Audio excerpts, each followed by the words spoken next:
I'm eating my cookie. Okay. This is Deborah Colleen Rose. That is Luann Morris. Luann Morris, yes. Yes, and this is Herb Talk, or if you're in England, Herb Talk. They pronounce the H, Herb.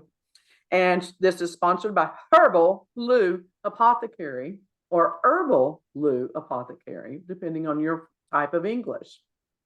And today we are talking about cinnamon. Yes, cinnamon. So I need to, wait. I got to do the disclaimer. I forgot. I'm sorry. We've been doing this for a while. Today, I think I'm getting tired. This is our FDA disclaimer. The products and statements made about the specific products have not been evaluated by the United States Food and Drug Administration, the FDA, and are not intended to diagnose, treat, cure, or prevent disease. All information provided or any information contained or in any product label or packaging is for informational purposes only. It is not intended as a substitute for advice from your physician or other healthcare professional. You should not use the information given for diagnosis or treatment of any health problems. Always consult with a healthcare professional before starting any new vitamin supplements, diet, or exercise program, or taking any medication, or if you have or suspect you might have a health problem. ta-da. Take it away. Yes. You have to say that because herbalists, healers, shaman, they do not diagnose. So mostly what we do is treat your symptoms. So why do we have to do that then? If you're not diagnosing them and telling them they're going to die, why do we have to do that then? Because they need to know that herbs are not researched and testing is not done, scientific testing is not done like with prescription drugs. And that's why we do that. That's why we put the disclaimer is everyone, not everyone, but many feel that if it's not approved by the FDA, how can it be any good? Well, probably a lot of those people are not using herbs. They're only using prescription drugs or what they find in the pharmacy, but even the supplements in the pharmacy have no FDA approval. Those are not regulated. No, vitamins aren't regulated. No. And it's a big controversy. Should they be? Should they not be? So if we did the disclaimer, could we do a show about licking those frogs to get high and to, I mean, does that cover our liability? Go out and lick these frogs and you'll get high. But here's the FDA. First of all, I wouldn't recommend it. So it wouldn't be under Herbal Lu recommendation. I can't imagine putting your tongue on a frog. I mean, just how crazy or desperate are you to do that? I don't know. I'm researching a new herb that I don't know much about, diamom. And so soon I will have the research done on diamom, and it's actually something that's included in herbal cigarettes, and it can actually, it's not like marijuana, but it can produce some euphoria. Is it DIAMON? I believe so, but don't quote me on that. Okay. So did it have any other benefits other than getting you stoned? I believe it does. It's a lot about anxiety and helping with anxiety. So getting stoned helps anxiety. Yeah, let me finish my research and then we'll present it like we're going to just present cinnamon today. So for those of you that don't know, surprise, surprise, cinnamon comes from the inner bark of a tree. The genus Cinnamomum. Cinnamomum.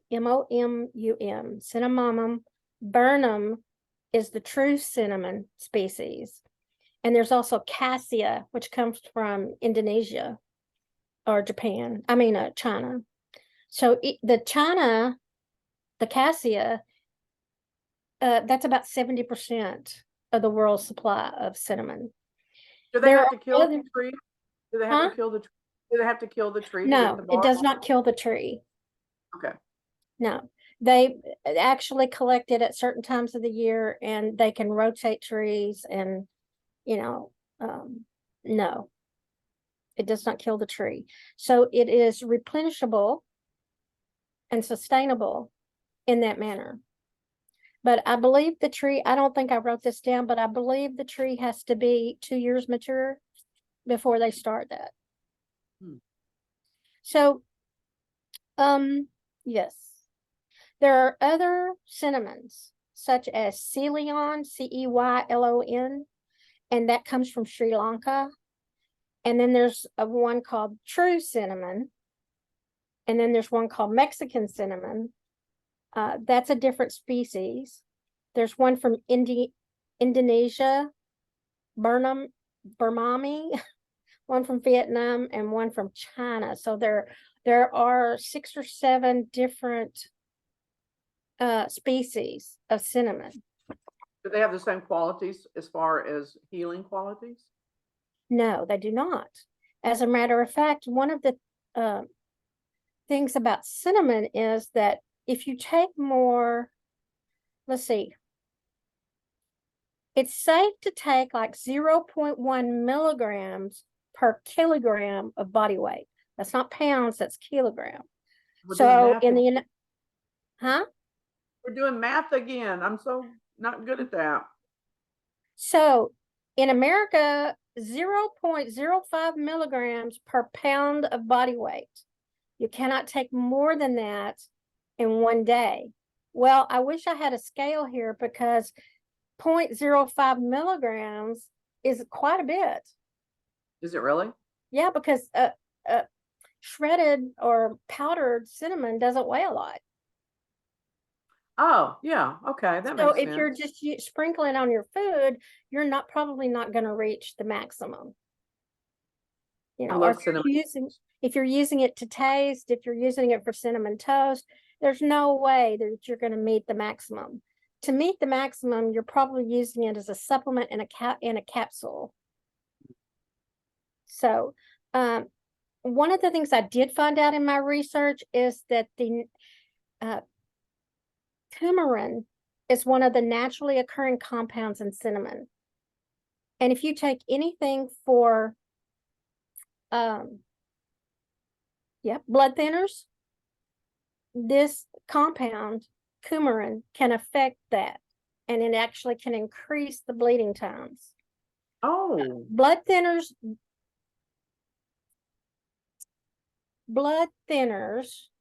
make your clotting factor last shorter amount. In other words, if you're taking blood thinners, you don't want to clot fast. You want it, so actually cinnamon can extend that time that you don't clot, which can cause bleeding, bruising, liver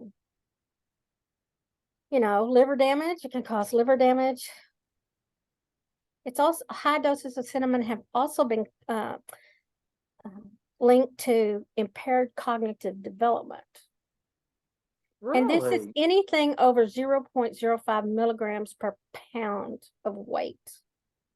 So it's a real heavyweight then, as far as good effects versus bad effects. Right.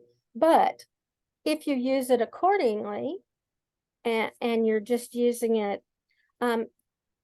if you are taking any kind of blood thinner, they recommend that you switch to a Ceylon, Ceylon, Ceylon cinnamon.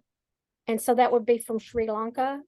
And you can find that's specifically something that you can find in the store. Probably Whole Foods or Sprouts or one of those, because it has the least amount of coumarin. So the stuff that we buy in the grocery store in the spice area for cooking, what kind of cinnamon do you think that might be? Do we know? That's usually the cassia or the Chinese one. It could also be the Burnham, Berum, but usually it's the cassia. The Burnham is called the true cinnamon. So you need specifically to find the Ceylon, Ceylon, Ceylon from Sri Lanka. And it should either say on the ingredients or it should actually say Ceylon cinnamon. and that has the least amount of the coumarin. So if you're taking any kind of blood thinners, you should switch to that because it has the least amount per kilogram. And if you do decide to stick with whatever cinnamon you have, these are the side effects that you're taking too much cinnamon: nausea, diarrhea, headaches, and loss of appetite. So, of course, if you're taking blood thinners, you could also bruise more or have bleeding under the skin more. So you just have to be very aware of what you're taking. And of course, how many times have I said in my little speeches, always make sure of what you're taking by prescription and compare it to anything you want to take. Herbs, if you're wanting to take herbs, I would venture to guess that most people do not take more than the recommended amount of cinnamon per day, unless they're taking capsules for some reason. I take capsules. I take cinnamon capsules. Cinnamon capsules? And I had a horrible experience the other day. I took one and it got stuck in my throat. And, you know, and cinnamon burns. I don't know if people know. And so the capsule's dissolving. It won't go up. It won't go down. And all of a sudden it came up and I blew out a wad of smoky cinnamon out of my nostril. Okay, so you need to be aware that you could have unusual bleeding, bruising, maybe even blood in your urine and stools. If you see any of that, you need to stop immediately. Well, it made my nose bleed. Well, yeah. It was terrible. So each teaspoon of cassia cinnamon has 5 milligrams of coumarin. Well, I don't know about you, but I don't take a teaspoon of cinnamon a day. I don't know how much you take, probably a couple of milligrams. It's 2 capsules, so how much would be in a normal capsule? I don't know. I don't know. You would have to read your bottle. What does your bottle say? But I don't remember. It probably says milligrams, but if you weighed 100 pounds, 5 milligrams of, or a teaspoon of cinnamon would be your limit for today. So, health benefits. It's high in antioxidants, like many of the herbs are. It relieves inflammation, so it's an inflammation modulator. It protects your heart by reducing cholesterol, reducing high blood pressure, and increasing your circulation. It stabilizes your blood sugar by blocking digestive enzymes. It's by blocking these digestive enzymes, it slows the absorption of the sugar. So why do you take cinnamon? Because of the antioxidants, you know, because I have fibromyalgia symptoms. I don't own that I have fibromyalgia. I just have the symptoms. And so I try to do as much as I can in the anti-inflammatory herbs. But the problem I have is that my body builds up a resistance. So I have to kind of switch them out. So I do resveratrol for a while. That's an anti-inflammatory that comes from the making of wine, from wine grapes, you know, the grapes used for wine. And then I'll do that for a couple months, and then I'll switch to cinnamon and just kind of go back and forth with that. Well, it's good that you do that, because sometimes herbs can reach a tolerance point. You know, it takes at least 6 weeks when you start taking an herb to see the true benefits. But then after 3 to 6 months, you can reach a tolerance point and you need to switch to something else. No, So the only thing I don't switch is like my multivitamin and stuff like that. But everything else I kind of switch out where I can. So it can also preserve brain function. Because of the antioxidant, it helps block proteins in the brain that reduce the risk of Alzheimer's. Well, you'd have to have brain function for that to be a benefit, and I don't think I have brain function. You're a liar. It may help, it may help lower the risk of cancer. That is not proven. There's been no scientific studies in that, but the cinnamon aldehyde that's in cinnamon, that's one of the components, is thought to inhibit tumor growth. Well, let's be honest though, okay? Anything that makes you healthier is going to inhibit cancer cells. Maybe. What do you mean maybe? I mean, if your body's healthy, it's less likely to be attacked. Yes. That's why a lot of herbs that have antioxidants are able to combat those free radicals that can cause cancer or can cause cells to go crazy. So cinnamon also has natural antimicrobial, antifungal, and antiviral properties, especially in the essential oil, especially in the essential oil. If you use it, like I use the essential oil in, no, I do not. I use the other, I use heliochrysum. But one of my, like my healing cream, the heliochrysum is similar to cinnamon in that it has high antibacterial and antiviral properties. And if you suffer from things like thrush, yeast infections, or candida, that's really, really important. Really important. Because it also helps in oral health. There is a natural mouthwash with cloves and cinnamon, and it can help prevent bacteria that cause bad breath and tooth decay, cavities, etc. Oh. It prevents candida. The antifungal properties of cinnamon are effective in treating an overgrowth in the digestive tract. So you probably don't have a problem with that with as much cinnamon as you take. So it can also help your skin. It protects from irritation and allergies. That's probably why your skin looks so good all the time. Yeah, but my allergies have been killing me the past 2 weeks, so it's not helping with my allergies. Though my allergies are not as bad as Mom and Scott, so maybe it is helping. Maybe I would just be sick to death if I wasn't taking it. So yeah, and it's supposed to help with redness, but to me, that it's going to have to. It's not going to be in capsule form for that. It's going to have to be something topical. Oh, I can't imagine putting cinnamon on your skin. That would burn. Well, if you use it like I use the heliochrysum in the healing cream, it would be different. Okay. Because I only use the essential oil. And you don't think that would burn? I don't think so. Well, it burnt my nose. Well, yeah, because you had the cinnamon powder actually coming out of the capsule. It was like a dragon was coming out of my face. So, you know, it also helps with the allergy symptoms, just like we talked about, because it reduces inflammation, and it has a histamine, fights histamine reactions. I didn't know that. Yeah, so that anytime you sneeze, you're having a histamine reaction. And that's very prevalent when you have an allergy to some weed or grass. Or I have holy sneezes. I always sneeze in groups of 3. So she just ignores me. I am ignoring you because I'm envisioning your dragon. Okay, so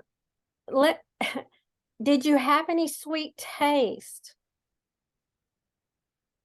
from the cinnamon? Not that in that instant. No, it was dirt and dust and heat and oh my gosh, and it was awful. It was like someone had just sprayed the Sahara Desert through me.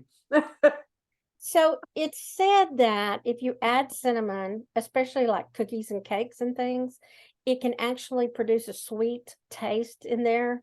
And so you don't have to add quite as much sugar. Well, that makes sense because I don't put sugar in my Italian sauces. I put cinnamon. It also gives it just a little bite. So it's also been said to be a natural preservative. And this is one of the lesser known benefits. It can delay discoloration of fruits and vegetables. You know how we usually put lemon juice on apples to delay the brown? I hate They're that. saying that you can put cinnamon on the fruit to delay that. would you do a spray or would you do the dust? How would that work? Well, if you like cinnamon, I just dust it on there. Well, I don't want it on my avocados. Okay. That would be weird. So She's so serious. it can also be used for gastrointestinal upset, diarrhea, and gas. Oh, I have a story about that too, but I won't tell it because you don't Good. appreciate my It can story. also help with colds and flu, which is one of the reasons I included in the cough syrup. Oh, I didn't know that. Yep. Yes, I do. I include it in the cough syrup. So let's see, the rest of these things are not important, not something. The main thing is that if you're on any kind of medication, you just need to double check what is the interaction between your prescription medication and whatever herbal you want to take. If not all doctors are on the same page with herbals, and sometimes they don't even know that different prescription medications interact with each other. So you have to be your own advocate. You have to look it up. You have to do research. One of the things that I can recommend is healthline.com. I can also recommend, where is that? Nope, that's not it. It's a government website called PubMed. What about WebMD or whatever it's called? Yes, WebMD is where I get a lot of my information, and they give interactions. So that's another good place to look, WebMD. But if you take any